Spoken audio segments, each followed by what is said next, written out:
हमारे चैनल से जुड़ने के लिए यूट्यूब पर गरीब नवाज नेटवर्क को अभी सब्सक्राइब करें और साथ ही साथ बेल आइकन भी प्रेस करें।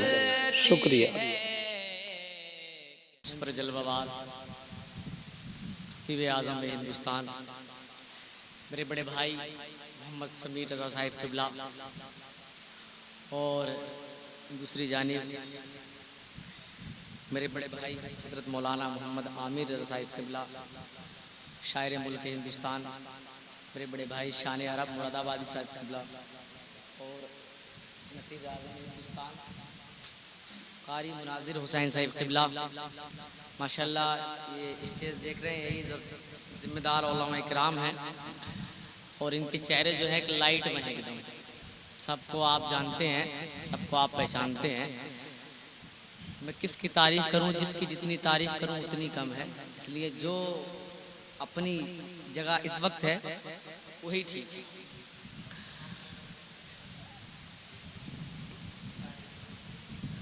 मंच पर जलवावार तमाम तर उलमा इकराम व सामाईन बज़्म इस्लामी रिश्ते की ख़वातीन इस्लाम, अस्सलामु अलैकुम।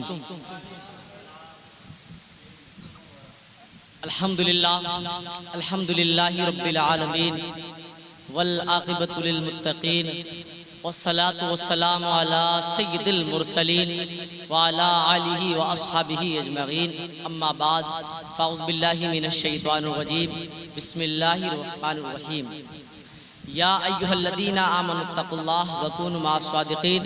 सदक़ल्लाहुल अज़ीम व सदक़ रसूलुहुन नबियुल अमीनुल मतीनुल करीम व नहनु अला ज़ालिका लमिनश शाहिदीना व शाकिरीना वल्हम्दुलिल्लाहि रब्बिल आलमीन। बड़ा अच्छा पढ़ रहे थे हमारे शान अरब भाई, माशाल्लाह माँ की शान में बहुत अच्छा पढ़ा। और कभी कभी ऐसे शायर सुनने को मिलते हैं, आजकल तो ऐसे ऐसे शायर हैं, हकीकत में जितनी तारीफ करूं उनकी उतनी कम है। आज जो मेरा मौजू है ना वो यही है कि कौन अपनी जगह सही है, कौन गलत है। आज देखते हैं कि आखिरकार जो हमारे स्टाफ में भी कुछ लोग ऐसे हैं जिनके चेहरे को देखकर हंसी तो लोगों को आती होगी, हंसी के साथ साथ वो ऐसे ऐसे काम करते हैं। समीर भाई ऐसे ऐसे काम करते हैं, अल्हम्दुलिल्लाह अगर तुम देखोगे ना तो इतनी शर्म आती है, इतनी शर्म आती है, इतनी शर्म आती है, बहुत ज़्यादा शर्म आती है। बाजी उलमा इकराम जो काबिल उलमा इकराम है, उनके चेहरे को देखने के बाद अगर रास्ते पे किसी रास्ते पे वो आ रहे हो तो उनको रास्ता चेंज करना पड़ जाता है कि यार इससे मुझे मुलाकात करनी ना पड़ जाए। ऐसे ऐसे अब तुम सोच रहे हो यार ऐसा कौन मौलवी हो गया, ऐसा कौन शायर हो गया, तो भैया हम मुसीबत करेंगे। हाँ, क्योंकि आज जो है फुल मुंड में। उससे पहले ये है कि कुछ माँ की शान में भैया हमारे शान अरब भाई बहुत अच्छा पढ़ रहे हैं। और आजकल की जो नस्ल है ना अल्लाह अकबर, जब जब देखा जाता है ना शादी के बाद, अल्लाह हकीकत बता रहा हूँ मैं, ऐसा वो लड़का जिसको माँ ने जन्म दिया है, जिसको 9 महीने कोख में रख के पाला है, वो लड़का अपनी अम्मा को ऐसे आंखें दिखाता है, अपने अब्बा को ऐसे आंखें दिखाता है जैसे ये इसने नहीं बल्कि उन्होंने नहीं, इसने पैदा किया हो है, उन्होंने नहीं पाला हो बल्कि इसने पाला हो, ऐसे दिखा दिया। और वह दुल्हन 4 दिन के बाद अगर घर में आ गई तो उस दुल्हन के लिए तो बर्फी, रबड़ी, रसगुल्ले बाकायदा सब दुबका दुबका के लेकर आता, पूरी दुबका के, और उस माँ से दुबका के। कौम के नौजवान, ये हंसने की बात नहीं है, कौम के नौजवान को सोच रहा है कि हमारे रिजवान कादरी जोकरी दिखा रहे हैं। मैं जोकरी नहीं दिखा रहा हूँ, अरे जो कहना चाहिए वो कह रहा हूँ, जो कहना चाहिए वो कह रहा हूँ। कौम का नौजवान सोचता है मेरी दुल्हन खाएगी मेरे लिए काम आएगा। मैं कहता हूँ नहीं, तेरी गलत फहमी, तेरे लिए काम आएगा। तेरी माँ अगर खाएगी ना बेशक वो तेरे काम आएगा। क्योंकि आज देखो, अब तुमने देखा होगा कुछ नौजवानों के औलादें नहीं होती हैं, लड़के पैदा नहीं होते हैं, लड़कियां पैदा नहीं होती हैं, यानी कि बच्चे ना होते हैं। समीर भाई तो तुम्हें पता है वो चक्कर कहाँ के लगाते हैं? मक्कनपुर शरीफ हो जाते हैं, कलिया शरीफ हो जाते हैं, देवा शरीफ हो जाते हैं, अजमेर शरीफ हो जाते हैं, बदायूं शरीफ हो जाते हैं, यानी कि बरेली शरीफ के भी चक्कर लग रहे हैं, देवा शरीफ के भी चक्कर लग रहे हैं, कलिया शरीफ के भी चक्कर लग रहे हैं। सबसे मांग रहे हैं औलाद दे दो। वारिस के पास पहुंच गए देवा शरीफ में, वारिस पाक मुझे 10 साल हो गए शादी, मेरे औलाद नहीं हुई, मुझे बेटा दे, मुझे बेटा दे दो। कह दिया कलिया शरीफ पहुंचा, वहां भी यही गुहार लगाई, ऐ साबिर पाक आप 12 साल भूखे रहे हो, प्यास रहे हो, मेरे औलाद नहीं है, आप दुआ कर दो मुझे औलाद हो जाए। मुझे औलाद हो जाए। अब पहुंच गया अजमेर शरीफ, वहाँ पे भी दामन फला फला के दुआएं मांग रहा है। मैं पूछता हूँ यार अब ये बता, तू हर साल जा रिया, हर महीने चक्कर लगा रिया, हर साल चक्कर लगा रिया, तेरी दुआ आखिरकार कबूल हो क्यों नहीं रही? इसका भी तो रीजन होना चाहिए, कोई तो वजह होगी तो तेरी दुआ कबूल नहीं हो रही। नौजवान, कभी तूने ये ख्याल किया कि तूने कलिया शरीफ में मांगा, तुझको आज तक क्यों नहीं मिला? नौजवान, तूने आज तक ये सोचा, तूने अजमेर शरीफ के चक्कर लगाए, तेरी दुआएं कबूल क्यों नहीं हुई? क्या तूने कभी सोचा कि तूने देवा से मांगा, आखिरकार तेरी सुनी क्यों नहीं? तूने कभी ख्याल किया? नहीं। नौजवान, दिल की तख्ती पे रख के कादरी कहता है, अपने दिल पे हाथ रख के सुन रहा।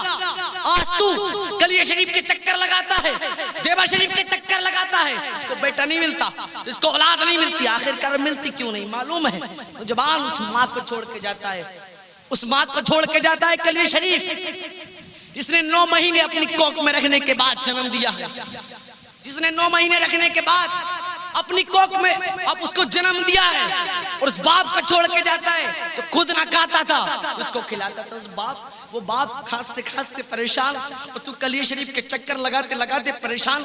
वो बाप दवाई के लिए परेशान, तू ख्वाजा से दुआ मांगते मांगते परेशान। वो बाप कपड़ों के लिए परेशान, तू देवा के बारिश से दुआएं मांगते मांगते परेशान। क्या तूने कभी सोचा तेरी आखिरकार सदा क्यों नहीं सुनी? मैं कहता हूँ बात सुन ले, अगर तुझे अजमेर शरीफ में ना मिल रहा हो, अगर तुझको कलिया शरीफ में ना मिल रहा हो, अगर तुझको देवा शरीफ में ना मिल रहा हो, अगर तुझे कोई से भी शरीफ में ना मिल रहा हो, तो मेरे प्यारे अपनी माँ की बारगाह में आ जाना और माँ से हाथ जोड़ के कहना, ए मेरी माँ, मैंने आज तक, ए मेरी माँ, तूने 9 महीने मुझे कोख में रख के पाला था, ए मेरी माँ, तू खुद ना सोती थी, मुझे सुलाती थी, ए मेरी माँ, तू खुद ना खाती थी, मुझे खिलाती थी, मगर माँ जब मैं नौजवान हुआ, माँ जब मेरी शादी हुई, तू बीमार हुई, मैंने तुझको ना देखा, ए मेरी माँ, मैं खाता था मगर तुझको ना देखता था, ए मेरी माँ, मैं खुद सोता था मगर तेज के सोने को नहीं देखता था, ए मेरी माँ, मैं सूखे में सोता था, गीले में तुझको सुलाता था, ए माँ, मेरी गलतियों को माफ कर दे। मैंने अजमेर शरीफ का भी चक्कर लगाया है, मैंने देवा शरीफ का भी चक्कर लगाया है, मैंने ख्वाजा शरीफ, मैंने ख्वाजा पाक से भी मांगा है, मैंने साबिर पाक से भी मांगा है, मगर माँ कोई मेरी सदा नहीं सुन रहा है। ए माँ, तू दुआ कर दे। मैं कहता हूँ प्यारो, करंटेड है, क्योंकि मेरा नबी फरमाता है, अरे वालिदैन की दुआ ऐसे है जैसे मेरी दुआ मेरे उम्मती के लिए है। तो पता चल गया, अगर कलियर का साबिर ना सुने, देवा का बारिश ना सुने, अजमेर का ख्वाजा ना सुने, तो अपनी माँ की बारगाह में आ जाना और दुआएं करा लेना। कसम उस जात की इसने तुझे और मुझे पैदा किया है, तू इधर दुआ करेगा और तेरी दुआ कबूल होती चली जाए।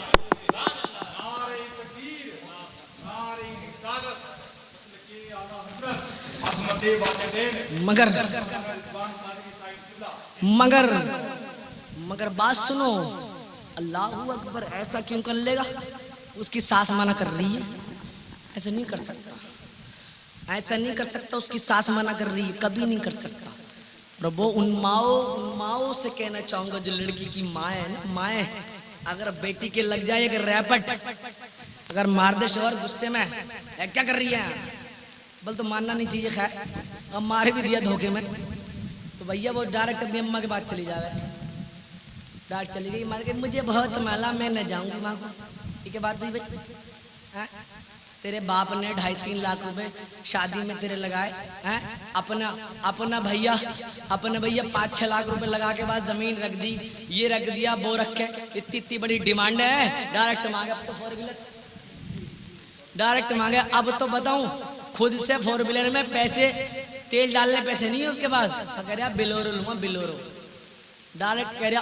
अब तो एक गाड़ी चली है शानर भाई, फॉर्च्यूनर, वो 40 लाख रुपए की है भैया। एक नौजवान मिल गया मुझे, ये बात हकीकत है, नौजवान मिल गया, मैंने पूछा बाबू कितनी जमीन है?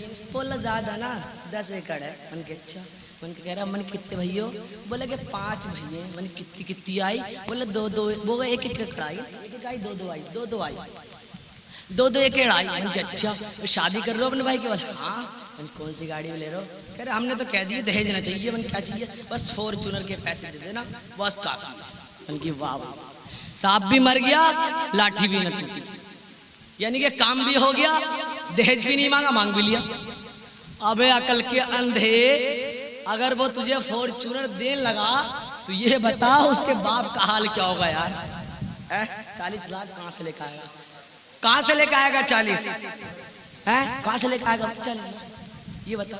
अकल के अंधे, शादी ऐसा करो कि इधर शादी करो, पड़ोसी कहे यार आज इसके घर हो रही है, कल मेरे घर, ऐसे शादी करो। ये कहो फिर हाँ, बात चल रही थी अम्मा की, अम्मा से कह दिया रैपिड मारने के लिए, तो मालूम है, तो वो कहेगी नहीं मैं देखूंगी ऐसे कैसे रैपिड मार दिया उन्होंने, ये नहीं कि समझा के भेज देती।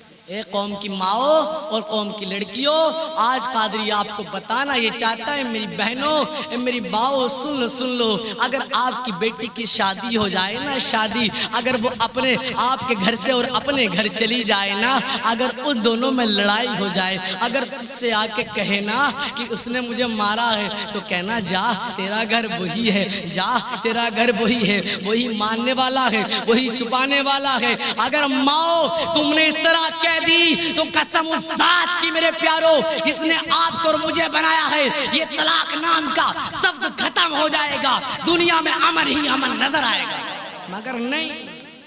मगर नहीं, ये तो पूरी वाली